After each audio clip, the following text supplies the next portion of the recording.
Hello people, namaste, welcome back to my channel. So this is the video of continuation of the laryngeal paralysis.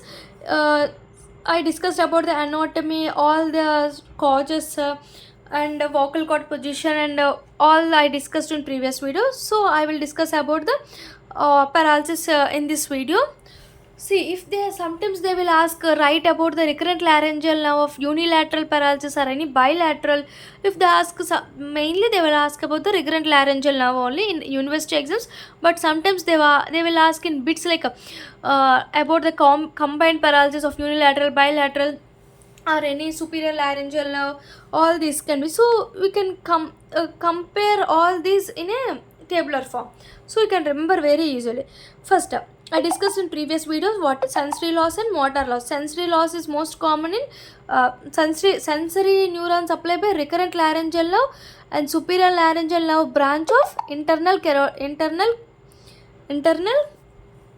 laryngeal nerve. See, previous video I discussed superior internal laryngeal nerve and the recurrent laryngeal nerve. Both are sensory. Whereas from superior laryngeal nerve there is another branch called external laryngeal nerve.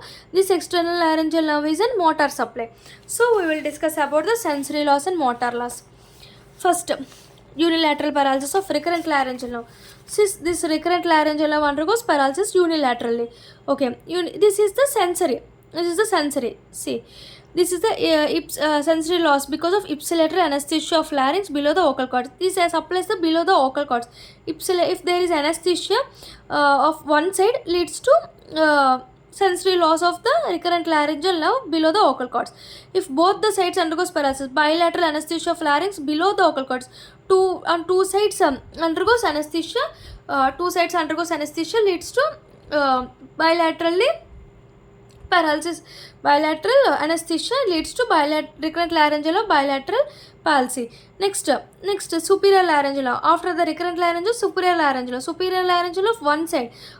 Superior laryngeal generally it is supplies above the vocal cord. No, above the vocal cord. So ipsilateral anesthesia above the vocal cord, bilateral anesthesia above the vocal cord, two side, one side, combined means complete ipsilateral anesthesia of larynx, complete bilateral anesthesia of larynx.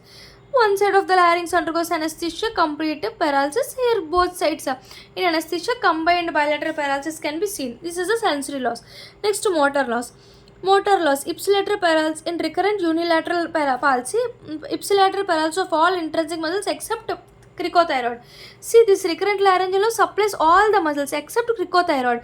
So when we give this and the recurrent laryngeal nerve is unilateral, then motor supply will be absent for all paralysis occurs absent, not given for any of the muscles except cricothyroid. So see, ipsilateral paralysis of all intrinsic muscles except cricothyroid. Whereas bilateral is same. It is supplies all recurrent laryngeal nerve supplies all the muscles except cricothyroid. So superior laryngeal nerve ipsilateral paralysis of cricothyroid. See, superior laryngeal nerve supplies this part cricothyroid. So ipsilateral paralysis, bilateral paralysis. This is ipsilateral paralysis of all intrinsic muscles except interarytenoid, which receive bilateral inversion. In combined unilateral, some interarytenoids can be have their own innervation. So in combined unilateral, but in combined bilateral, all laryngeal muscles are paralyzed. So this is sensory loss. This is the motor loss. Next, vocal cord position during. Next, vocal cord position during respiration. Okay. Because of unilateral paralysis, I discussed in previous video, recurrent laryngeal nerve paralysis, it can be seen in median or paramedian position. So bilateral or unilateral, both median, paramedian. In superior laryngeal nerve, both vocal cords generally these are tensor. These are useful for tensor. These are useful for adduction. They are used for adduction. These are used for tensor. So both vocal cords are gently abduction, but paralyzed cord is wavy and lax due to lack of tension.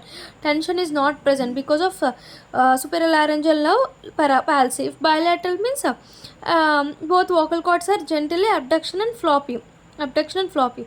Here combined both means cadaveric position, they are present in cadaveric position. This is the sensory loss, this is the motor loss, this is the vocal cord position during respiration. If they ask any of the question, you can write very easily. Sensory loss, ipsilateral anesthesia vocal cords below the vocal cords, motor loss, ipsilateral paralysis of all intrinsic muscles except cricothyroid, vocal cord position. After sensory, motor and vocal cord position, now we will discuss about the phonation, deep respiration, cough, aspiration treatment. Phonation in recurrent laryngeal nerve paralysis of unilateral. See, if they are in median or paramedian position because of recurrent laryngeal nerve, because of median and paramedian. If this is a good one, this is paralyzed one, median and paramedian position. See, median or paramedian position, this is good one, this is the paralyzed one. Now one one one is moving, one is good one is moving, and another one is paralyzed, and the one is paralyzed, this is good one is moving. So paralyzed cord is their median, normal cord become median. Voice is not much affected because voice is not much affected because other one is present, and they are in median position only, median or paramedian position.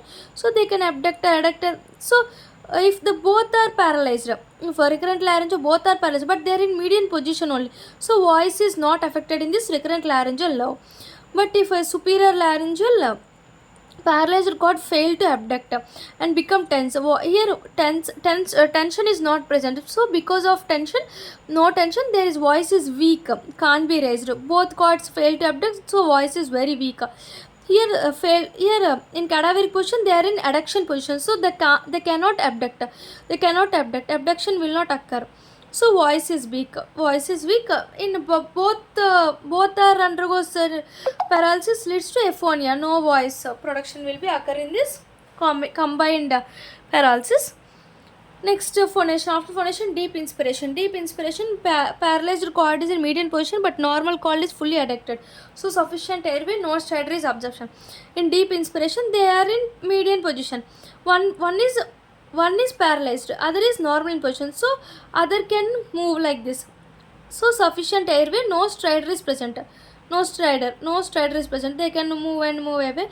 But if both the cards are remain in this median or paramedian position, so the gap between them is narrow, so stridor is present in this condition. The current laryngeal nerve bilateral, they are fully abducted, all these are fully abducted, so no stridor is present, the airway can be easily moved from there.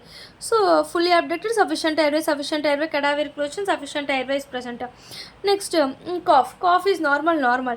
Here cough ineffective as cord fail to meet because no abduction will not occur, they are in adduction cadaveric position, and they are in superior laryngeal nerve has no tensor is present, so they cannot abduct, so the cough will not occur. So they are fail to meet, the cough will not seen here. In aspiration, it is nil. Common as cord fails to meet inefficient cough. So aspiration will occur because of insufficient cough. Next, treatment. No treatment will occur. Here lateralization. See, both the cords are in median and paramedian, so we can use the lateralization like this. You can move the cords, lateralization. Here nothing will be used in superior laryngeal nerve unilateral. If superior laryngeal nerve bilateral, we can use a tracheostomy, epiglottoplexy, all this can be used in treatment. So in cadaveric position of one side, combined recurrent laryngeal and superior laryngeal nerve paralysis, so they are in adduction position. No, they are in adduction position. One is normal and another one is adduction position. So we can medialization will be takes place. Medialization is a treatment. If the both are in adduction, then use the tracheostomy or vocal cord plication, and epiglottoplexy can be used, and total laryngotomy. Tracheostomy, epiglottoplexy, total laryngotomy. All this is the treatment of this recurrent laryngeal. So this is a summary. You can write this one. Okay, you can write this one. Lateral laryngeal nerve, bilateral paralysis. See, first you should write the sensory nerve, motor nerve. If maximum they will ask about the recurrent laryngeal nerve only, then you can write about the sensory, motor paralysis, how vocal cord, what is vocal cord position. This sensory means above the vocal cord. Motor loss means supplies all, recurrent laryngeal supplies all except cricothyroid. This is median and paramedian position. Next, what is the phonation? Phonation is normal. Deep inspiration. In deep inspiration, it is normal. But here, they are in stridor is present. But here, stridor is not present. Cough is normal. Aspiration is no. What is the treatment? No treatment. Here, lateralization. So, this is the most common essay question for university exams. Thank you. Please subscribe my channel and please support us. Thank you.